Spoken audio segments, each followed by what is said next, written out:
to the Lap Down. I am your host, Greg Farmer, and with me tonight is Ryan, Tyler, and a new friend, Tyler Miller. How are we doing tonight, fellas?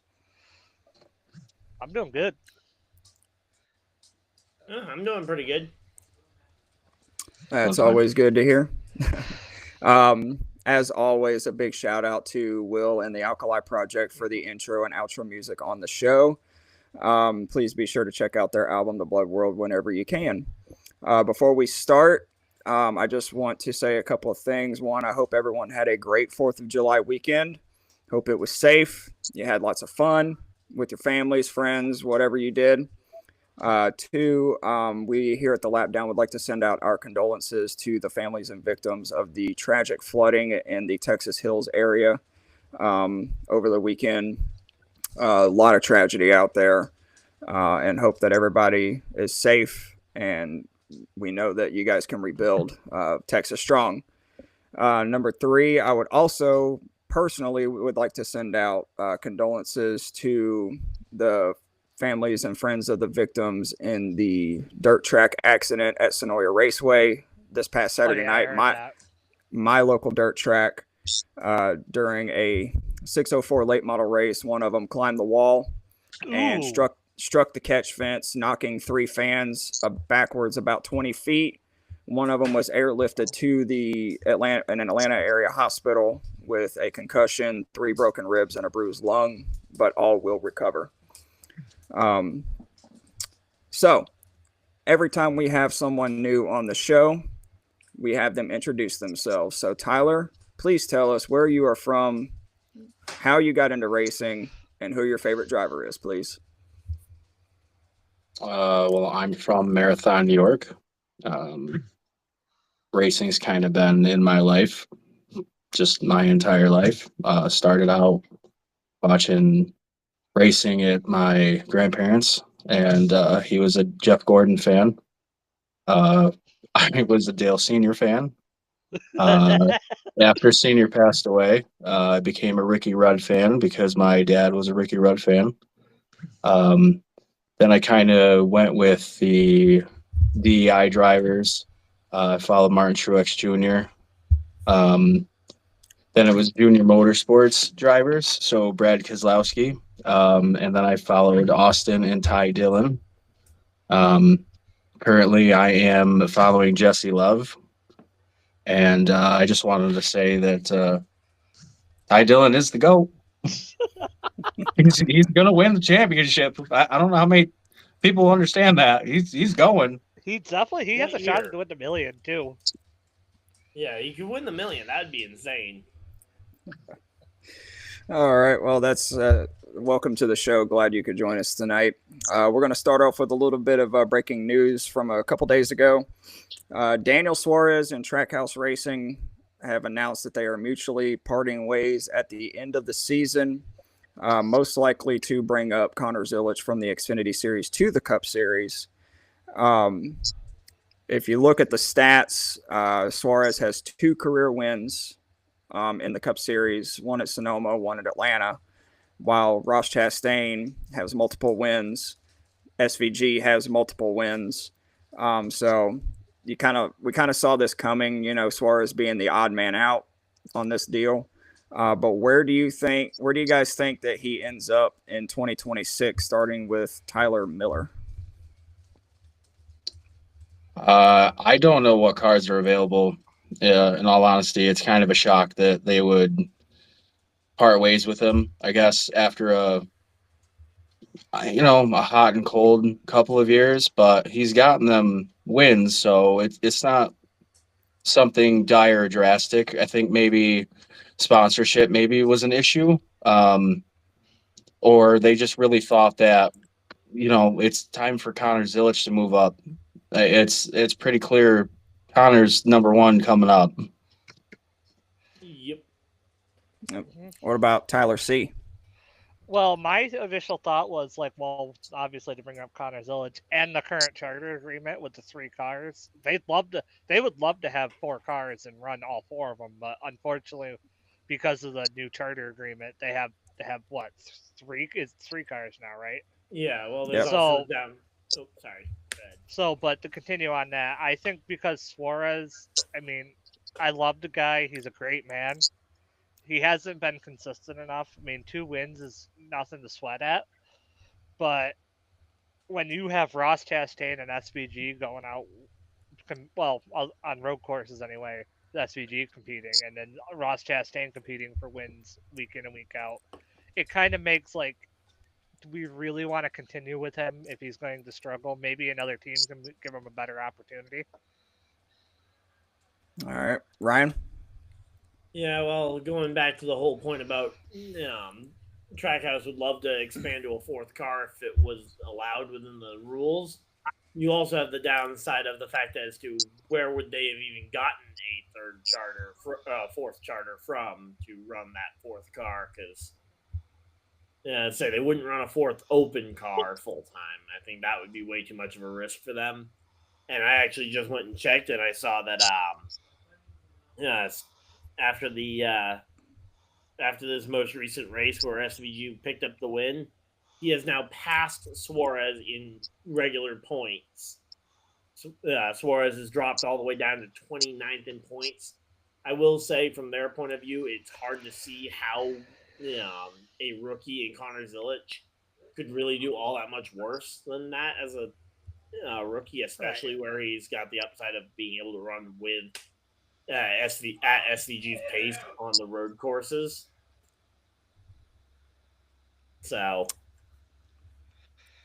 it makes a lot of sense for It's a business the team decision.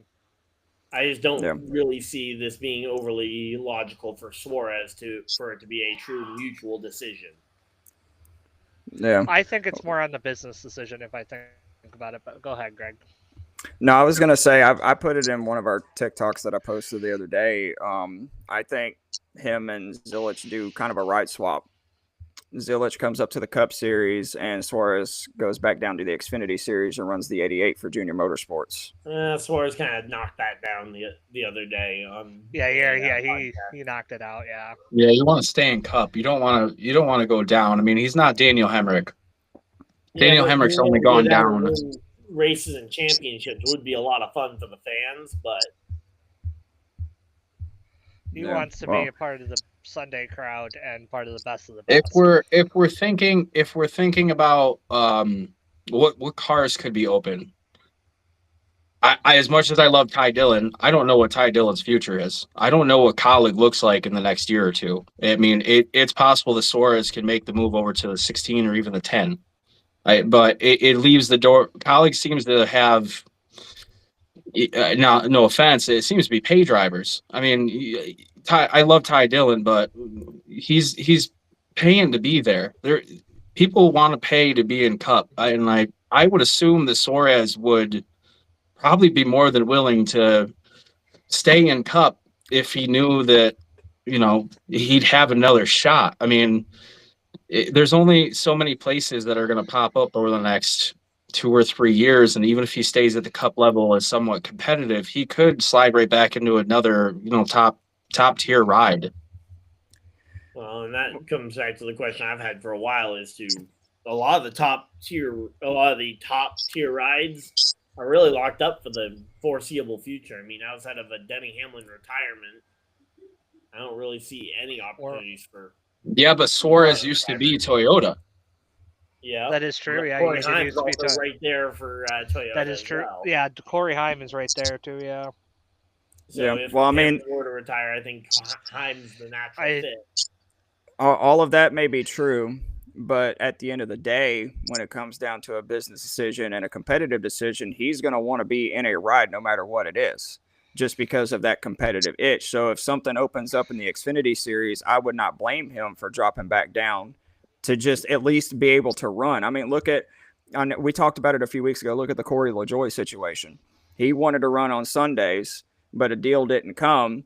He didn't want to go to the Truck Series, made all those comments, and then boom, now he's running basically the rest of the Truck Series season in the 07 for Spire, just because he wants to drive and race.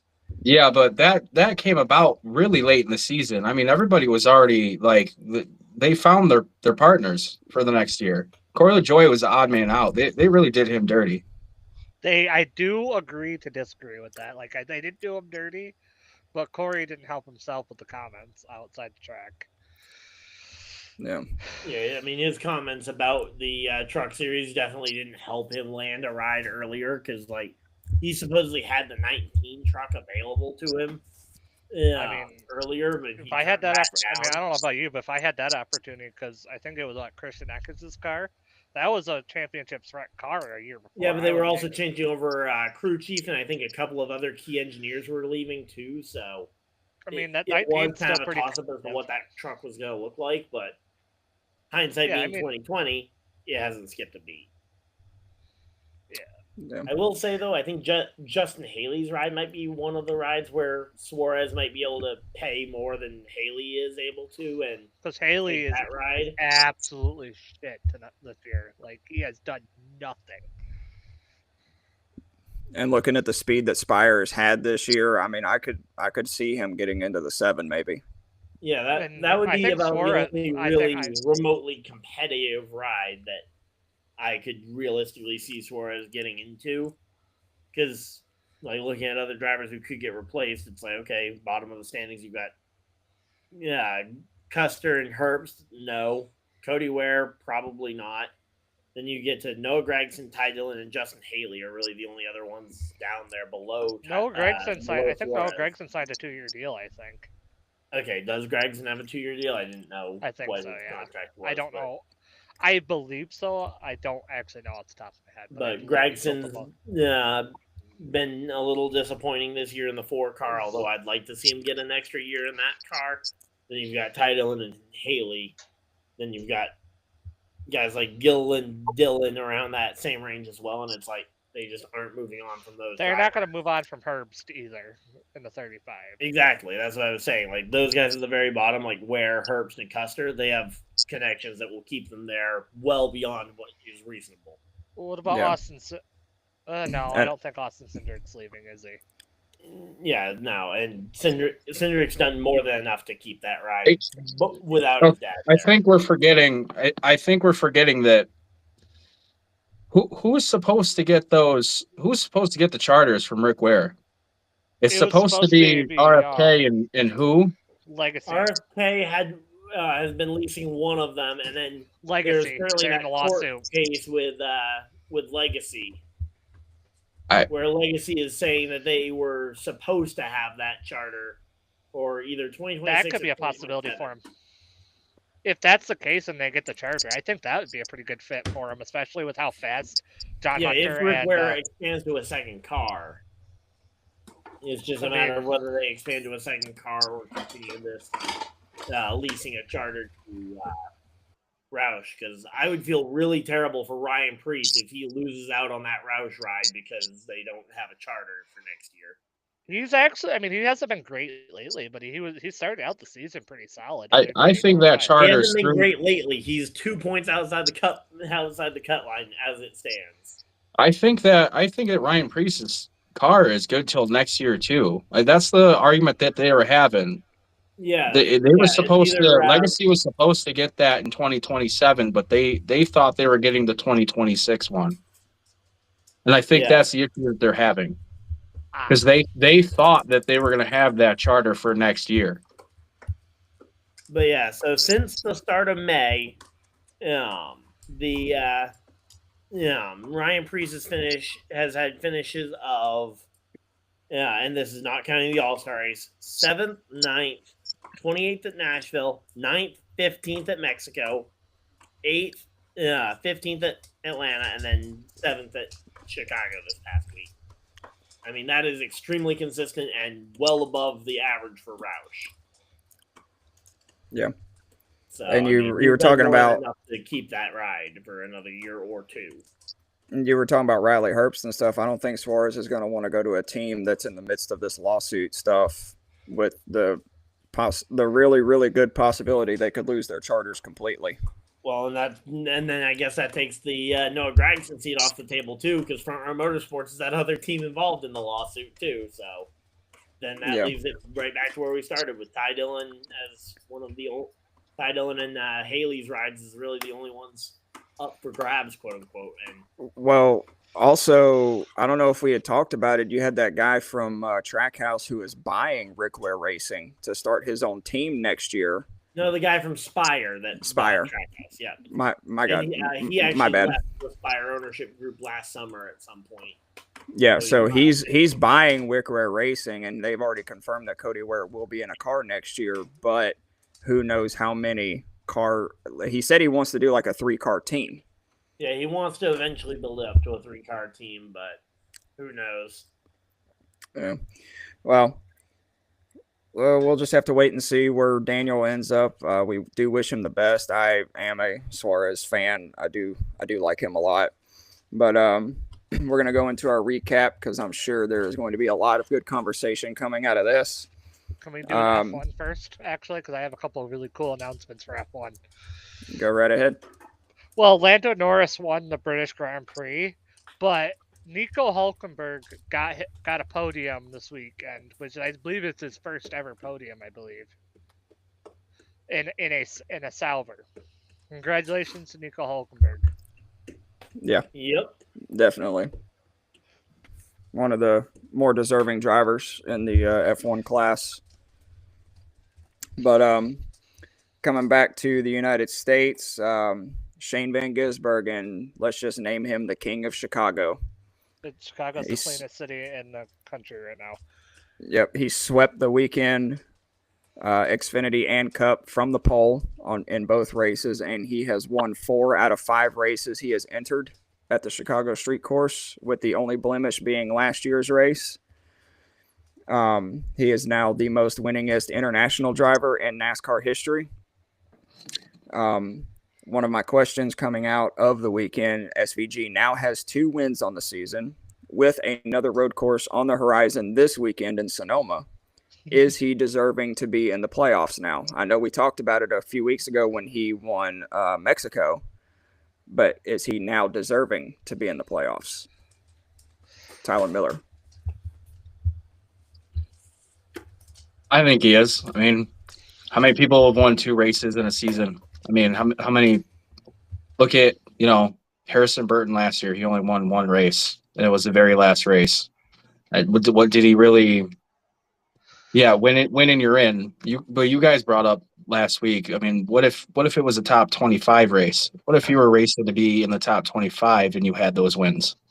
Yeah. SVG is more than 100 points behind 25th. I mean, Stenhouse is back 271 points from the leader, and then SVG is 324 back. So I mean, 60 points. If he didn't have those 2 wins, I mean, how many points back would he be behind then? You wouldn't have the same conversation. I mean, it's does he deserve to be in it? He won.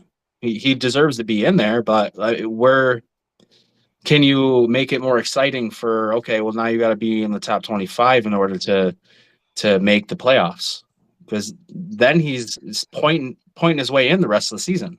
He's trying to collect those points the rest of the season. It used to be top 30. I remember David Reagan versus Chris Buescher in 2016 dueling it out to try and get into the top 30 in points as to whether or not Reagan was going to bump Chris Buescher out of the playoffs. I mean, I remember that duel from Richmond being an insane one down the stretch. Oh yeah, that was a good race. What about you, Tyler C?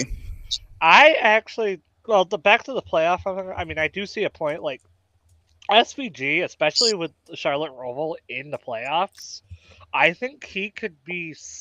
I think if the way he's been improving all year at the ovals, I think he has a shot to go pretty deep into the playoffs, especially with Charlotte Roval being in the first round. I think he can at least make the round of 12, maybe the round of 8, especially with Talladega. Anything can happen at the end. Wait, what did you just say about the first round? The Roval's the cutoff race for the first round. No, that's Bristol. I'm gonna be there. Oh, Charlotte's round 2. Oh, round 2. I think if he can I think if he runs solidly in the first round, I think he'll be all right. And if he can win the Roval in round 2, I think he'll make the round of 8. I don't see him as a championship threat, but I think he can go for a deep playoff run as long as he keeps steadily improving on the ovals and stuff like that. I think he'll be a threat to go far. Yeah, I mean, the thing is that first round is a brutal set of drivers' tracks. I mean, It's you've got New Hampshire. Southern 500, you've got Gateway, and then you've got Bristol. I mean, those are three very tough races to consistently run at, especially for someone new to this. Yeah, Gateway especially. Gateway is definitely a driver's track. And Southern 500, I mean, having to run that close to the fence for 500 miles at Darlington. In the end of summer, and it's hot down there. It's slick. Yep. I mean, it's at night, but still, it's still pretty hot at night down there. Oh, yeah, and it's a 6 p.m. start time, so it's not even all that early. Yep. What about you, Ryan? What are your thoughts on it? I mean, I said this after the Mexico win, comparing this to the whole Harrison Burton situation. Just look at the way that SVG has won versus the way that Daytona win happened for Burton. I mean, they're just on a different level in terms of, I mean, the fact that SVG actually controlled both of those races to the end for a decent chunk versus getting lucky on the final lap. So I definitely feel like he's deserving of a playoff spot. I do wish, though, that there was an extra requirement of a bare minimum so that, for example, thinking back to some of the other some instances, like imagine if when Stenhouse made the playoffs and he won the Daytona 500, he was able to completely fall asleep for the rest of the regular season, the other 25 races. Obviously, That's not the case we're talking about right now, but still, there's no... I get what you mean. You get an early win like that. Like, let's say he had won COTA earlier this year. He would have been able to fall asleep for the rest of these regular season races and not had to worry whatsoever for 99% of the season. Yep. So while SVG was dominating the race, we had a little bit of beating and banging back in the pack. Talking about the in-season tournament, one of the big matchups this weekend was Bubba Wallace versus Alex Bowman. With about 4 to 5 laps to go, Bowman had the fresher tires and had gotten past, I can't remember who he passed, but he was right behind Bubba Wallace, and he went to go pass him, and they just started trading paint for about half a lap, ping-ponging off of each other, into the wall, off of each other, and then off of one corner, Bubba decided he was going to try to clear himself and ended up getting himself turned by Alex Bowman, thus effectively allowing Bowman to advance to the next round of the in-season tournament, which he will be competing up against Ty Dillon this weekend at Sonoma. Yeah, I see that. But I just wanted to get your thoughts. There was really no post-race confrontation between the two up until some cameras caught them talking off track, and it looked like they were kind of laughing it off. But it didn't really kind of look like a friendly laughing it off. It kind of looked more like you're an a-hole laughing it off. Well, Bowman also retracted a lot of his statements and said that he wished that he had spoken to Bubba before all those media comments about like how, I thought the beef was behind us. Yeah, it's not the first time these two have had a run-in on track. It's not the first time at this racetrack that they've had run-ins on track. Yeah, most recent last year. Charlotte Roval a few years ago too. Yep. But Bubba went and splashed energy drink on Bowman back in 2019. Wasn't that 2019? 2020. Yes. Or no, yeah, it was 2019. Yeah, you're right. Yeah, pre-pandemic. But Tyler M, what are your thoughts on the Bowman versus Bubba rivalry? Does it keep going? Do we see a little bit of payback in the future, or what? Bubba didn't do it just once. Bubba did it twice. He cleared himself twice. He thought that coming onto the main straightaway. He thought that he was in a great position. He thought that he had it and this and that. He messed up twice. And the second time that he messed up, Bowman's like, I'm not lifting for you. Yep. See you later. Paid the price. Bubba gets in his own way. I That's mean, his problem. Yeah. there's a TV show. There's a TV show on Netflix I was watching. I think it's full speed or something. Bubba gets in his own head. Bubba needs to get out of his own head. He needs to drive the car. He needs to focus on driving the car. He needs to stop worrying about everyone else around him. He needs some sort of guidance. I don't know where he's putting himself in these positions, and it's from not thinking. It's not a lack of talent. It's just a lack of, oh, well, I wasn't thinking. Well, I was thinking I was clear. I wasn't clear. Oh, I was thinking I was clear again. Oh, I guess I wasn't clear again. So it's either somebody at the race shop needs to go, okay, you know what? That's on me. It's not Bubba. Our communication needs to be better, or it's on Bubba. But he's doing this on his own. He's not responding to our, spotting commands, or whatever it may be.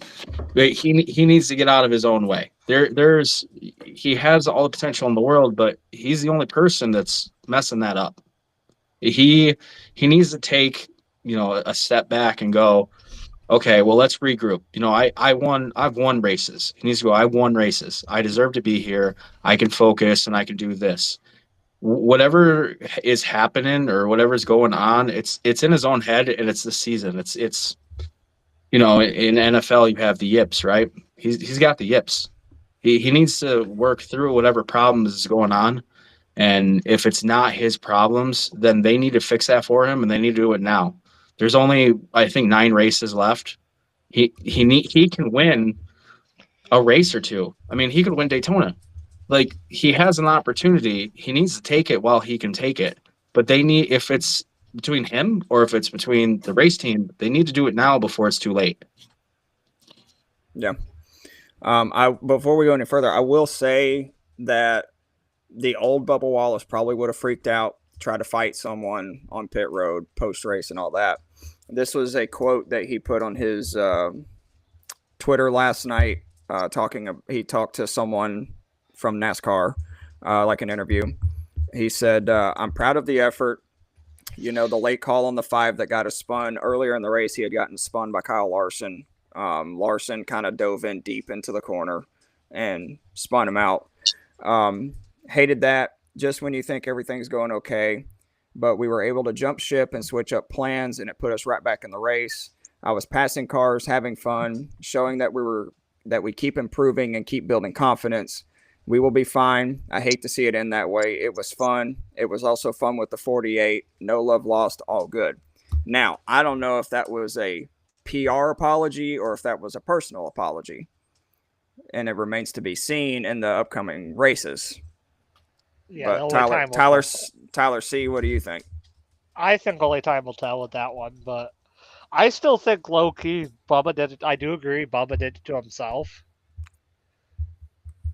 Oh my god. Bubba messed up. Bubba needs to understand he messed up. That conversation in the garage was probably him admitting that he messed up, and he knows it. You can't just clear yourself like that and expect nothing to go wrong. He's lucky he didn't get smashed by 3 or 4 people. Oh, but I do want to say TNT's coverage was absolute crap, and we should have been able to see that spin. We're going to get to that. Yeah. Yeah, because TNT's coverage will be definitely a talking point here eventually. Yeah. Ryan, what were your thoughts, though? I mean, my biggest thing was that, Bubba just cleared himself off the nose of Bowman. I mean, that first time when he cleared him coming off the onto the main straightaway with the start-finish line, I mean, that one right there was just, I would have almost understood if Bowman went and wrecked him. And then he wrecked himself off of Bowman's nose again. And it's like, dude, you already probably deserve to get wrecked by that guy. You didn't need to do it for him.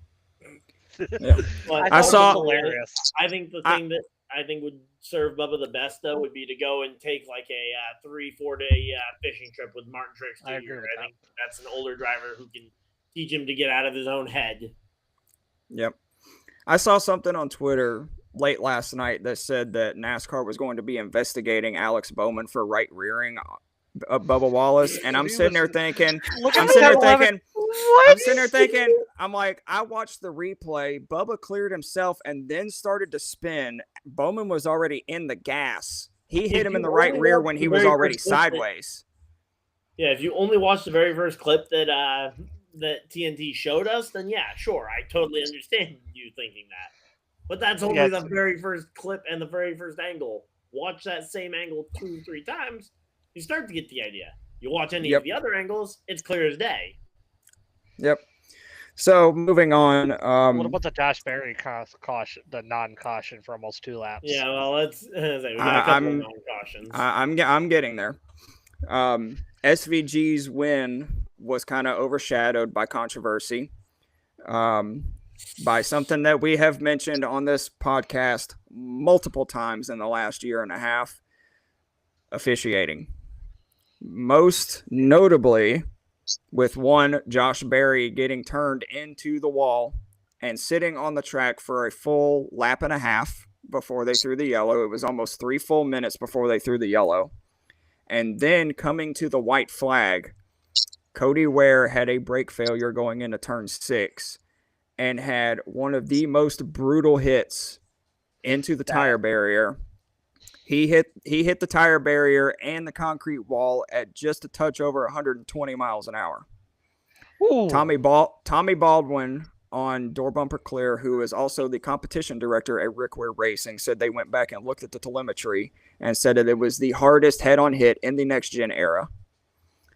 They do not know as of this moment if Cody Ware will be cleared to race this weekend at Sonoma. That decision will come later this week. But the big controversy was that NASCAR waited 35 seconds to throw the yellow flag. By that time, 34.7. Give them the 0.3 credit. I'm rounding up to 35. Anywho, let's not give NASCAR any credit. Anywho, it was 34.7 or 35 seconds that they waited to throw the yellow flag. By that time, SVG had already taken the white flag and was into turn 2. And I was listening to the teardown today, and they talked to SVG after the race, and he said when he came off of turn 12, where Cody Ware hit, butts up to turn 1, like that apex right there. And he said that the wall was pushed inwards into the track, and he saw smoke coming up, and he didn't know what had happened. And so he said he quote-unquote shit himself because he thought that they were going to throw the yellow before the white flag, and he was going to have to fend off another restart. Anyways, the crappy officiating, that should have been an immediate yellow. Yeah. NASCAR claims that they didn't see how hard he had hit the wall. They just saw a car buried in the tire pack and held the yellow flag until they thought he was going to be able to move the car. And then when they saw the window net drop is when they threw the yellow. My biggest thing out of all of that is I watched the fan POV of that wreck. There was three track workers in that corner, one of which was waving a blue flag through the fence and almost lost his arm when Cody came screaming by at 120 plus miles an hour. They should have been on that radio immediately. Something's happened in turn 6. You need to put it out. But they didn't. They waited until SVG threw the white flag. Now, we talked about it in our chat yesterday. We don't know if they were concerned with the weather, if they were concerned with having a BS overtime finish, or what. It's just really, really bad officiating on NASCAR's part. Tyler M., please give me your thoughts. I've rambled enough. NASCAR's comments are a cop-out, but yeah, the conversation becomes, okay, well, so if they throw the caution, then, they didn't throw the caution for Josh Berry, then it becomes a different topic. Then you have, okay, what was in the area? Rain. There was a chance that they throw that, and they don't even get the race restarted.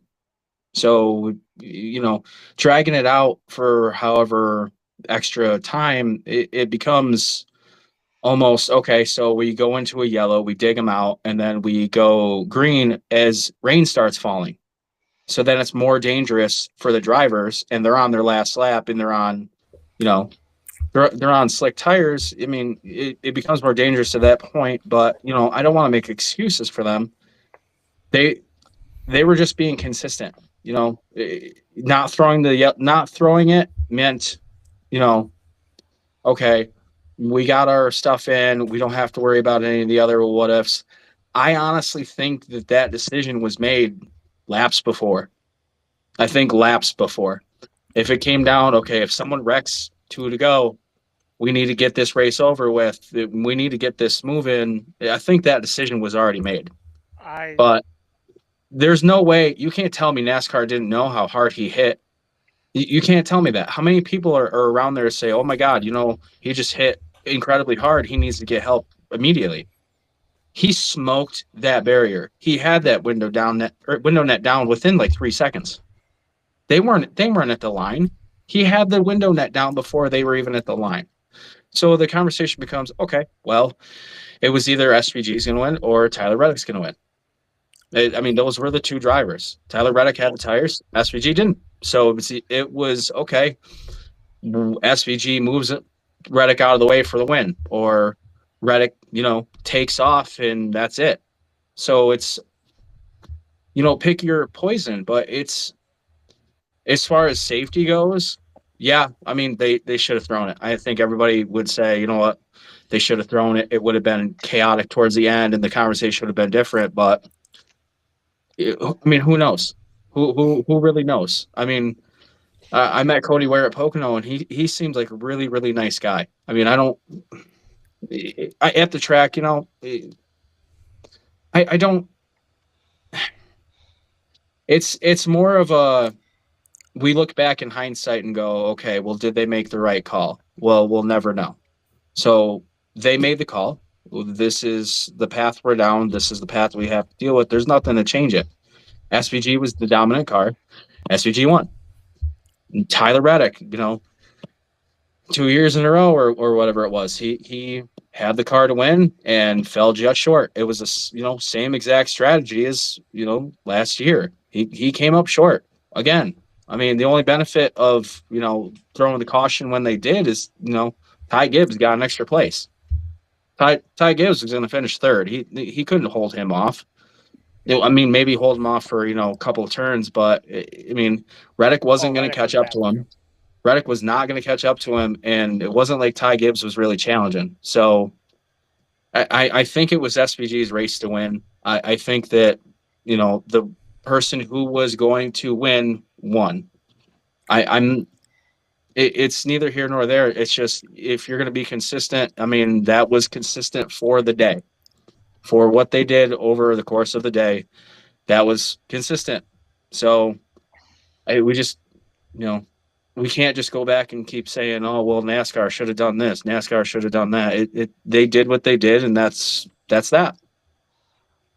No, I agree. It's just the fact that he hit the wall so hard that he moved the wall, and the fact that he was calling for help on the radio afterwards. NASCAR is listening to all of the radio channels. Like they listen to the spotters and the crew chiefs and the drivers and stuff, and someone had to have heard it. But like you said, they waited until the white flag, because of multiple reasons, which in part I understand, but at the same time, I'm on the other side of it. I think that decision was made laps beforehand. Oh, yeah. I think that weather coming in and everything leading up to that point, that decision was already made. That race was going to end on the white flag. I'll add something in right there. I think they may have done it on the last restart before that. The last restart. Like to say, hey, if there's overtime, we don't want an overtime so we can get this race over with. Yep. Well, Tyler C., what are your thoughts on the whole ordeal? The whole ordeal is, like I said, you can't really do much. The pass is a pass. But we can still complain about it. But my problem is the fact that, like I said, he hit that wall at 120 plus miles an hour and moved the entire wall. Well, my thing is maybe not throw an entire caution, but do like what other road race racing do.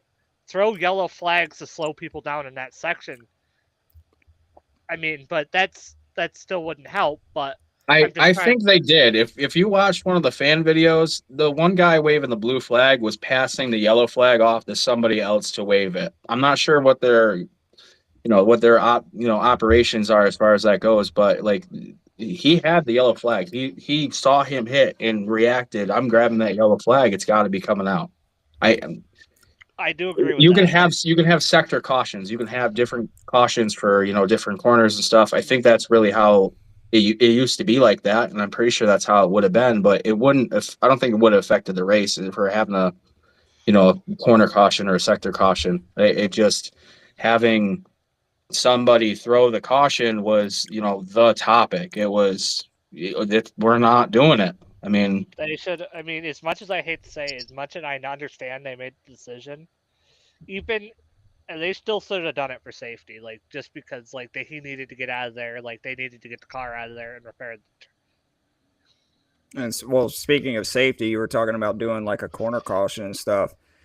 That could work, but at the same time, you're also dealing with it being the last lap of the race. You could have 3 or 4 drivers going 3 wide through that section, and their spotters are screaming in their ears, high, low, inside, outside, and stuff. They don't maybe necessarily see that right away, and then all of a sudden you've got another car sliding and slamming right into Cody Ware, who's trying to get out of his car, and then thus, creating an even bigger disaster. Just cough. I don't think you can overtake. You can't overtake in a caution like in the corner. You can't do overtakes. I think you have to slow down to a pace. Now, actually, this reminds me of an incident in 2021. Remember when the track fell apart at Indy Roval? The curbing? With that big... Yep, when Joey Logano, there was cars, he was getting out of his car, and cars were still sliding everywhere. And there was no caution for it. Until everybody stopped. That was a mess. I mean... well, that's not the race we're trying to emulate. We're not trying to copy that. Right, but that's what I was trying... That's what it reminded me of. Yeah. Like... Well, what about you, Ryan? I mean, honestly, I think that there were a few different things, because, like, in the moment, I was bummed because we weren't going to get to see Reddick versus SVG, which would have been an amazing battle for a 2-lap restart. I think SVG had the speed to potentially pull Reddick off for about a lap and 3/4. But I felt like Reddick was going to have it. So I was bummed initially because I didn't see the TNT didn't even show the impact until like the second or third, until after the race was already well over. Then I saw the impact and I was like, okay, that should have been an immediate caution, absolutely, for safety, and should have sent us to overtime. Then when hearing about the rain and the potential lightning on the way, then I was like, well, I honestly would have been okay. I think the right call at that point would have been to just throw the yellow immediately, throw the red, and potentially just call the race over, because you can, I mean, it's up to NASCAR's discretion if they want to just call it 2 laps short of the checkers to end the race due to weather at that point, because they don't want to keep people there another 30, 45 minutes waiting on a lightning delay. That's fair, yeah. I mean, that's how many people though would have been okay with that? How many people would have been okay with? The race ended under red. You can't go back racing. You can't do this. You can't do that. We have wet weather tires for a reason. You're never going to make every person happy, but I think that would have been the closest thing to the right thing, because how often do we have drivers yelling on the radio that they need help? That's not very often. Usually they're A-okay and are halfway out the car before the medical crew even gets to them almost. I think there was maybe one other incident, I believe, in the next gen era that has happened, but can't really scream of any other incident. Exactly. So it's like, okay, it was clearly a severe incident that definitely warranted the caution.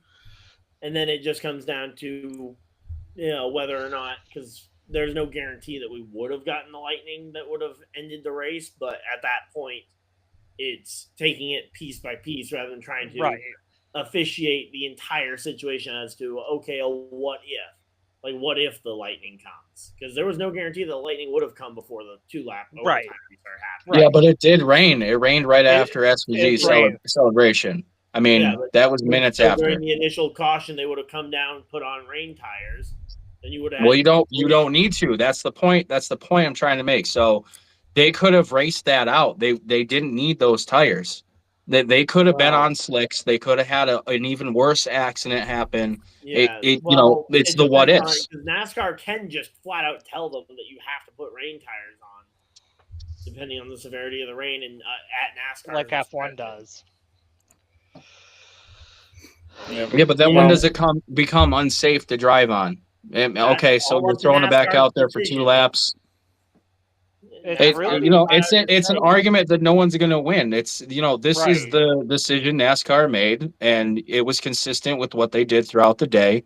They probably didn't have the information of, okay, Cody's hurt or Cody really needs medical assistance, and that's just kind of how it is. I mean, us from outside perspective, we 100% would have thrown that caution for safety, but in the moment they hesitated, but they also hesitated all day. So you can't blame NASCAR for not throwing the caution. You need to blame NASCAR for not responding to someone in need of medical help. That's the only thing. And I mean, they threw a caution for a fan in the infield that needed to get out. Like they threw that caution for that reason. So it's reasonably just that they could have done the same thing. What if?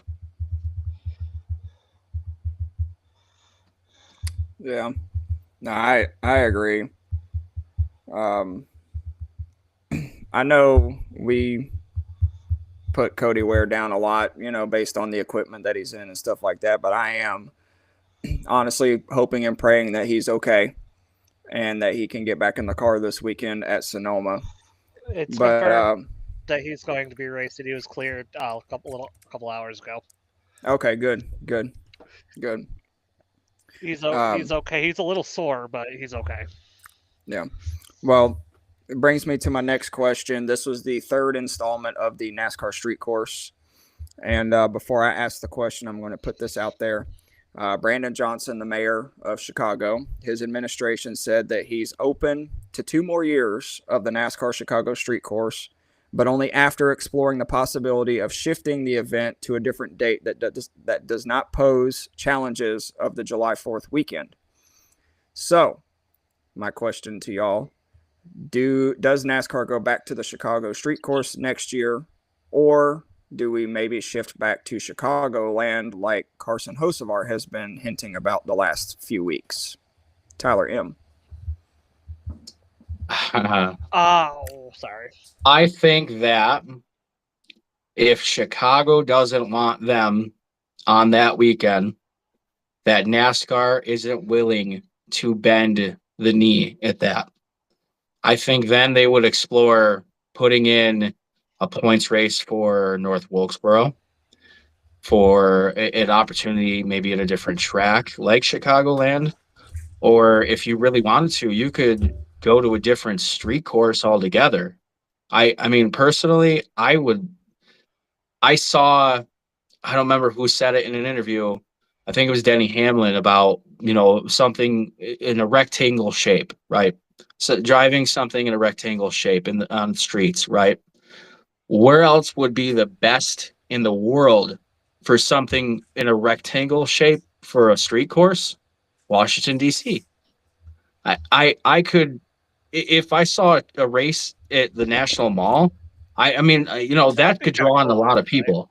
I get excited thinking about that. That's crazy to see NASCAR in the National Mall. You're seeing the Washington Monument every lap. You're seeing, Capitol Hill every lap. You're seeing all these different places. It's a good opportunity, but July 4th is really, really busy for DC. Everywhere. And it's not a good fit. But maybe New York City for July 4th. No one really explores New York City in July, so maybe that could be a fun time. Maybe around Central Park, something along the lines of that. I mean, there's a lot of good opportunities for these places, but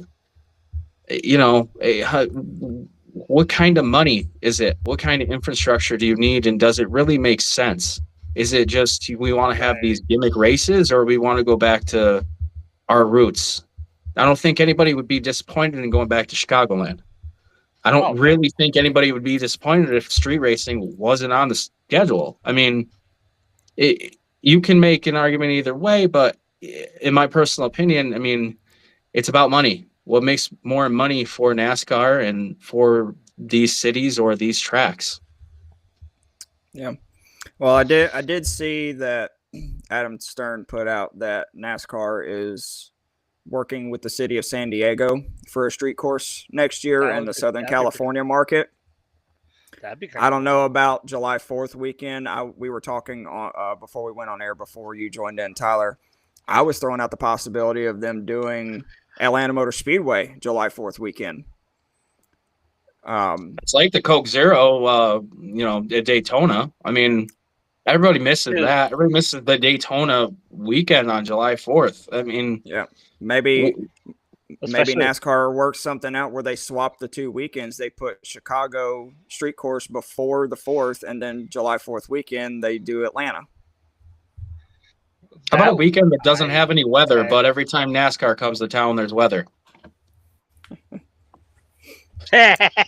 like do a street race in Phoenix. Or even Pocono. I mean, I thought my tent was going to fly away. That was some pretty heavy storms That blowing was through in the morning. What about you, Tyler? those C? What do you storms are think? brutal even up here. I personally think, I mean, I actually agree with the Atlanta thing, but I also kind of low-key kind of agree with the DC thing, but like not on July 4th, maybe like a week before, like in Atlanta. But I've also had thoughts of like maybe what about like Kansas City Kansas City, or like there was another one I thought of. Hold on, give me a second. Or Oklahoma City street course. That would be kind of cool. Well, I was just I going had to a throw it couple. out there. If they're going to do a street course, they don't need to do it in an area where there's already an active track. If you do Kansas City, you got Kansas Speedway right there. You know, I could see maybe Oklahoma City or whatever. They need to do it in an area where there's not an active NASCAR circuit to maybe attract new fans. Oklahoma City. I mean, then again, Oklahoma City is in the vicinity of within 6 hours of COTA and Texas Motor Speedway. Yeah, but my point exactly, you know, if you got people in Oklahoma who like NASCAR, they would travel 6 to 8 hours to go to COTA or Texas Motor Speedway. If they did a street course in Oklahoma City, it's a little bit closer to home. Yeah, but are you going to go to a place like Utah? Like, what if you went to Salt Lake? You think anybody's going to show up for a race in Salt Lake City? I think having it somewhere where it's a little bit more, central. So you leave it, on the East Coast. You do something on the East Coast or do something in California. Those are the two obvious options. But I mean, what about Long Beach? What about doing like a Long Beach race? I have thought about that, but because of the IndyCar, and Ryan and I were discussing that, I think it was a week ago, Ryan. Yeah. When they first announced it, we were just talking about like the fact that like its main issue in Long Beach is IndyCar. Yeah, but I mean, copy. If you even copy Formula One, you got Long Beach, you got Miami, you got Las Vegas. You can seriously sit there and tell me that you wouldn't mind seeing a race at any of these places? The problem is NASCAR doesn't want to play second fiddle to that's the F1 biggest problem. Or yeah. IndyCar on a given weekend. I mean, Miami would be kind of a cool track. Same with Las Vegas. Although I don't know how the braking would be, especially going down the Vegas Strip. I think the Vegas Strip is a little too long for a NASCAR. That's actually something my brother brought up the other day when I was telling him about them racing in San Diego. Was he doesn't follow racing as much as I do, but he goes, well, what if NASCAR did a doubleheader with F1 on the Las Vegas street race? Like on Saturday they do F1 and on Sunday they do NASCAR. And I was like, I was actually entertaining that idea. I kind of like the idea, but then again, you'd have to rearrange the playoffs because of where the Las Vegas race is. It's so late in the season with that. Yeah. I don't think you're going to capitalize making money. You having two different series in town. I think you're going to make the same amount of money if there's two separate weekends for F1 and NASCAR. Sure. You'd make more Feels money like- having F1 one weekend and then NASCAR another. Not to mention You also gotta remember Vegas. Las Vegas you Motor go back to Speedway. the whole problem of we already have a track there. I mean, not right there, but close enough with Vegas. It's Oh, in it's- Ellis it's County, there. which is about 15. It's like 10 minutes outside the city. Yeah, Yeah, it's not that far. Yeah. Oh, Ryan, what are your thoughts on it? I mean, again, I think the Southern California, the Southern California one. What town was it? San Jose. Is that San where it Diego. was? San Diego. San Diego. There's so many Sands down there. It's hard to keep them all straight. They've But even yeah, thought so about San LA. Diego, I think, would be a good opportunity for them. I've kind of said a couple of times, I think Seattle, if they could work it out to try and give something to the Pacific Northwest. Portland. They have Portland road course up there, though. Yeah, I know the Portland purpose-built track, but if they wanted to keep the street course concept a thing, because Man, I don't know if you can. Not for Seattle. I maybe Portland or something, but I don't think you could do a street race in Seattle. That infrastructure isn't really friendly to NASCAR. I don't. I mean, yeah, you I might didn't think attract- Chicago was going to be all that friendly to NASCAR when they first announced Chicago as a street course. Do you Yeah, really but you're think they're- close enough to Indy. You're close enough to Michigan. You're close enough to pull fans from these regular tracks that would come out and see these things. I mean, they highlighted, the locals watching, but how many locals really did watch? That is true, yeah. How many did actually watch in person or on TV? Yeah. Well, a lot of good conversation there. Just have to see what happens over the next few months on what they announce and stuff. But we're gonna shift into our green flags and black flags segment. For our new listeners, green flags is something that we liked during the. Oh, I'm sorry, Ryan. Go ahead. One other thing I just pulled up that I wanted to circle back to about the double header with Vegas. The Vegas Grand Prix this year is set for 20 days after the Cup Series Championship. Yeah, that's what I was saying about the playoffs and schedule. Yeah. Yeah. So, like, if it was say in October or late November, where it would be right around championship weekend, you could probably add in an off week or two somewhere to try and extend the season to make it so that Vegas can fall in like that round of 8, maybe even in the Charlotte Rovals slot. But I think at that point you're putting a lot of risk for who knows how little reward. Yeah. No, I see what you're saying now. But yeah, we're gonna go into green flags and black flags. Green flags is something about the race weekend that we liked. Black flags is something that we did not like. And we will kick it off with Tyler C. Oh, for green flags, I honestly am gonna give it to I'm gonna give it to the city of Chicago for being able to host the race, and I mean it was still pretty good turnout despite even backlash and previous administrations. It was a decent race. It was actually and we finally got a dry cup race. I'm gonna also go with another green flag, the Saint Van Gisbergen, and just showing what he can do on the road courses. But we all know I'm actually going to go with the black flag. I'm going to give my black flag to Bubba Wallace for being a complete idiot. All right. Did it to himself. I'm going to let you guys take the easy ones. All right. Tyler M., what are yours? Sorry, I was talking with my wife. What was the? So green Oh, you're flag- good. So we're doing green flags and black flags. Green flags is something that you liked during the weekend. Black flags is something that you did not like. Green flags. Well, let's start with red flags. Red flags obviously is the caution that didn't happen. Safety wise, we have the coverage by TNT, which spotty at best. We had it wasn't, really surprising, but as far as the action compared to last year, I think it was a lot better. So that'd be a green flag. Another green flag would be, we saw a sweep. We haven't seen a weekend sweep in, I mean, God knows how long. I mean, he won pole for In both 9 years, races. He Kyle won Busch the both. last one. Yeah, he won both the races. I mean, that hasn't happened in a while. That's an accomplishment of itself. And then he's the winningest international driver, and you wouldn't have thought that at first. I mean, Marcus Ambrose and Juan Pablo Montoya come to mind, and you think about them, and you're like, oh well, I thought they won more races. I thought they won more races. Yeah, I mean, we thought they were more successful, but they really weren't. I mean, SVG comes in and he's been a fire. I mean, he's bringing in fans from all over.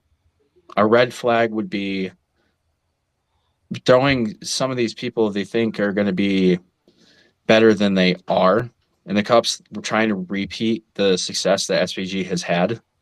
That would be a big red flag. They're not. They're just not showing up the way that SVG showed up, and I think that they need to give SVG a little bit of credit on. Okay, well, he came into the sport. He's doing the sport extremely well. It's the same discipline that Marcus Ambrose ran in, and he's doing it extremely well. You got Corey Heim missing the race. That's a big red flag. I mean, that he's supposed to be one of your top drivers coming into the pipeline, and he's finding his way out. Red flag is obviously Bubba. I mean, dude can't get out of his own way. Green flag though, Ty Gibbs. Ty Gibbs is there. Ty Gibbs is right there. I mean, he's got to win a race. He's going to win a race before the playoffs. He's going to be in the playoffs from winning a race. You can disagree, but I mean, he's right there. He just needs to put in whatever effort it may be to get past that point. But overall, I think the weekend itself as a whole was a green flag. I mean, did my drivers win? No. Did SVG, steal a show? Yeah. I think it was a really good weekend for SVG and for international fans. All right. What about you, Ryan? For my green flag, my black flag. I knew that was coming. I don't know why, but I knew that was coming. Because Michael McDowell started this race from the front row and managed to lead the first 31 laps uncontested before mechanical issues took him out of contention for the race. And he actually ended up returning to the track and ended up not losing another lap the rest of the day. So he ended up finishing only 22 laps behind the race. But, I mean, the fact that he led the most laps on the day despite going out of the race only 30 laps in is insane. So massive credit should be given to Michael McDowell. And I feel like almost nobody's going to be talking about him because of the fact that SVG was there.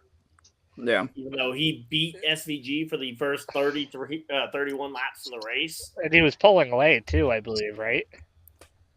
He might have been gapping him the last couple of laps before the stage, but I think that was also the fact that SVG knew he wasn't going to get there and didn't want to risk wrecking trying to catch a guy for not even passing him.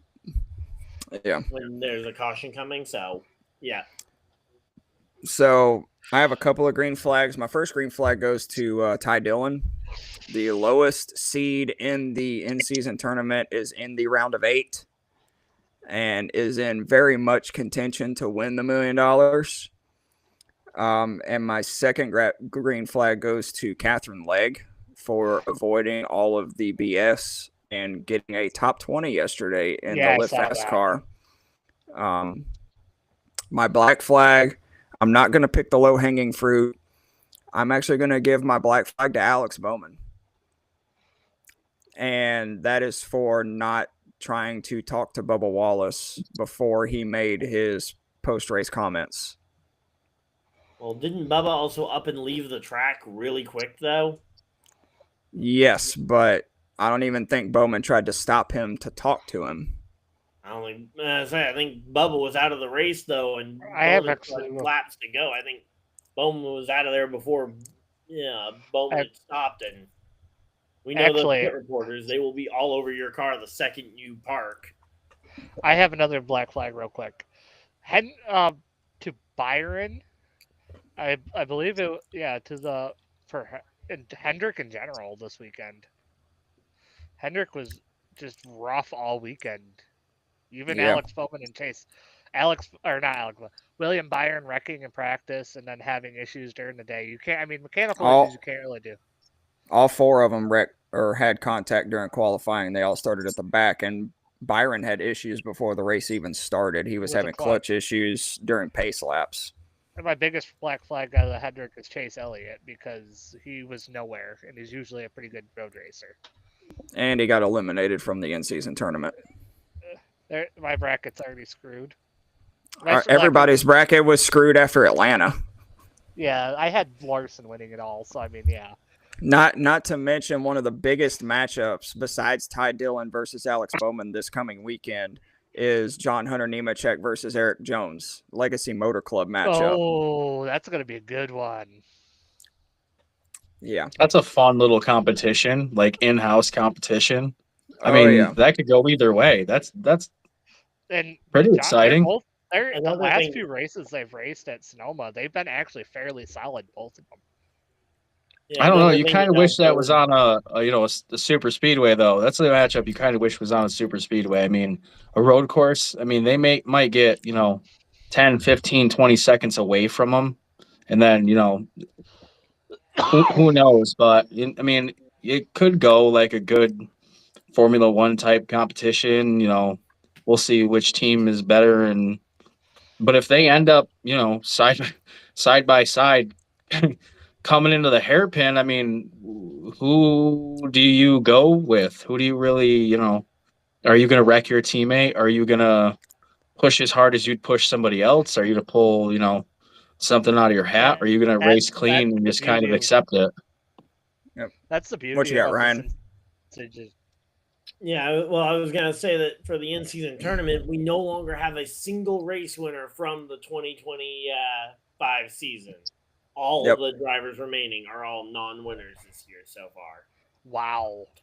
Yep. Hey, Yeah. what's the matchups? Do you have the matchups in front of you? I can get them, but yeah, it's Alex Bowman versus Ty Dillon. Ty Gibbs. I'm trying to remember who Ty Gibbs is. I think Ty Gibbs and Tyler Reddick. Yeah. And Yeah. then Nemechek and Eric Jones. And then there was one more.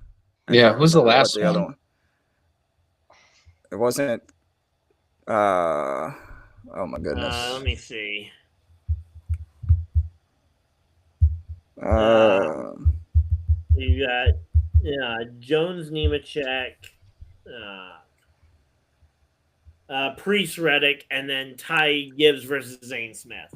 Oh, okay. Before we continue, real quick, no one's going to talk about Austin Dillon's comments about Carson Hover hosting our cousin in the parking lot in Michigan Well, we Ave. didn't talk much about the parking lot. Yeah.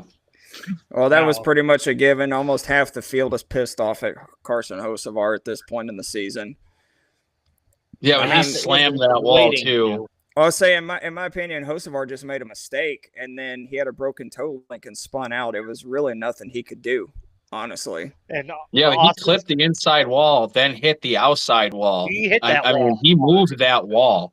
That wall was out probably 5 feet. I mean, that was a big hit. And that was the same thing. They didn't throw the caution then until he was around. Yep. But And that I think- eliminated Dylan Keselowski, and a few others. I was listening on the radio when that happened, so I don't even know who got eliminated. But speaking of Sonoma, that's where they are racing this weekend. Another road course, 2 road courses in a row, so SVG has a good chance of getting 3 wins on the season. We mentioned the in-season tournament matchups, but we are going to go into our race picks. Tyler M was a late addition, but you will get to pick. So I've got our names on the wheel right here, the wheel of randomness that we started a while back. And let's see who gets the first pick. Who's going to get the low-hanging fruit this week? It is going to be Tyler C. Ooh. I am going to go with a safe pick, and I'm actually going to go with SVG. No shocker there. I was thinking about going with Reddick, but I'm like, I mean, you know, he's going to be the number one pick on any road course that we go oh, to. 100%. All right. Next up is Ryan. Holding up that 71. Doubling down on Michael McDowell. Hey, if I keep picking him, eventually he has to score one, right? You're letting me catch up, Ryan, by doing this. All I right. just Next think up. McDowell does not have a car that breaks on him. It's not his fault. Next up is Tyler M. I'm gonna have to go with Reddick. I mean, you guys didn't pick him, so I'll take Reddick and see if he can get into the playoffs. That was going to be my pick. Reddick's already well on his way to being in the playoffs. I mean, barring But if we have race winners, he could be on his way out. That's what people don't but if realize. SVG keeps There's an picking up opportunity for him to be out. But if SVG keeps picking up the road courses, that eliminates those chances for some of those winners outside that. Especially with line. Watkins Glen and Sonoma coming up too. Yeah. He might welcome that. He might honestly welcome that. I mean, if they can't pull a race together, he might welcome that. I mean, but also Reddick is a threat. Reddick is a threat to any race he's in. But if he does not win, and there's 4 other drivers that win in the next 9 races, he's out. There's no way around it. I'm not seeing too many opportunities outside of Daytona and possibly the 2 road courses. I mean, I guess if you theoretically get a different winner in all 3 of those, which would be, I think, extremely low odds. I mean, usually we only have about 1 to 2 upset winners between the. Hey! Chris Buescher won last year at Watkins Glen. He moved SVG out of the way. That was crazy. That finish was crazy. So don't sit there and say, "Oh, well, I'm not sure if we're going to see." You don't know. You don't know until the race is over. Race. I can't lie. The race was mid until that last lap. That was a hell of a battle. No, those last set of pit stops was definitely. That was insane. All right, so we got one more pick. I wonder who it could be. Greg. Look, it's me. You want a prize. You win nothing. I am going to take a page out of JP's book. I am taking last year's winner, Kyle Larson. I respect that. Larson's good at Sonoma. He's always been good at Sonoma. Yep. So, before we close the show out, since our good friend Jamie is not with us tonight, I am covering for trivia tonight. So, for our new listeners, I will ask a trivia question, and you guys will give me an answer. If you guys get it correct, you get a bonus point towards your race pick total. If you get it wrong, I get the bonus point. Tonight's trivia question is, which driver all time, not just active, all time, has led the most laps at Sonoma in their career? And I will give you a bonus point if you can guess the number within 10 laps. Starting with Tyler M. Can I pass? Oh, man. I can come back to you. Yeah, come back to me. I feel like All it right. might be an outlier. Okay. Tyler C. All time? I'm gonna have to say Marcus Ambrose, and I'm gonna say like 310 laps led total. All right, Ryan. What's the question? Which driver all time in the NASCAR Cup Series has led the most laps at Sonoma, and how many did they lead within 10? All right, well, I think it probably has got to be Martin Truex Jr., I think, for the driver who did it. And the amount, I don't know, let's say 270. All right. Tyler M., do you have a guess? It's got to be someone who's ran a lot of races there. It's it's got to be someone maybe like a Jeff Gordon or a Kyle Busch or I think I'm gonna go with. Damn it. Oh man, I don't know. I'll go out on a limb. I'll say Jimmy Johnson in 310. All right. The winner of tonight's trivia round is Ryan. It is Martin Truex Jr. Wow. And in his career, he led 197 total laps. at Okay, so I was Sonoma. a little outside the 10-point range, but GG, Ryan. hey, I was was- pretty close. I was Hey, thinking cheater. of it. Cheater. Next in I didn't line look would it be up. next in That's line okay. would be Kurt Busch. Okay, yeah, Kurt Busch was good there. Yeah, my thought process Gordon on has the to be MTJ Gordon thing and was that Tony I have know to he- be up there. Sorry. Yeah, my Wow. thought process Yeah. on the whole MTJ thing was that I know he dominated a couple of races there, throughout the late 2010s. And with the races being about 110 laps, I was like, okay, if he led like 75 in 2 of those races, that already puts him pretty high on that lap count.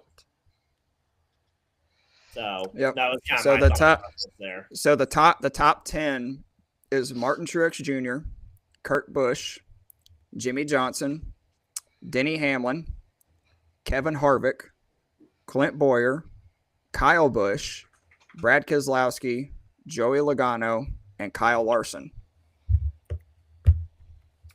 Brad and Makes Joey. sense. Wow, that's a surprise. Well, that makes sense because if you think about it, like with pit stops and they've been in the sport for over 10 years, it makes sense. Yep. All right. I figured Jeff Gordon and Tony would be up there, honestly. You would think. Yeah. But good job, Ryan. But that is going to close our show out this evening. As always, a big shout out and thank you to all of our sponsors, Circle B Diecast. Promo code LAPDOWN at checkout for $30 off of, or $5 off your order. I'm so sorry. Fanatics, I saw Century that Facebook PC, Sleeves, Smacking Sunflower Seeds, Bulletproof Coffee, and Fubo TV. Thank you guys so much for sponsoring the podcast. And thank you again to the Alkali Project for the music on the show. Also, be sure to check out our other podcasts, The Hard Count, Passing the Pigskin, Dirt and Turf, Biscuits and Penalties, and our new one, Why Are We Here? Also, be sure to check out Ryan's YouTube page, Ryan Dyer, and our good friend JP, Full Throttle. Go give them some love. But until next time, I am Greg, and for both Tylers and Ryan, this has been The Lap Down, and we will see you guys right after Sonoma. Don't forget to give a like, comment, subscribe, and check out our YouTube channel and our Spotify. Until next time.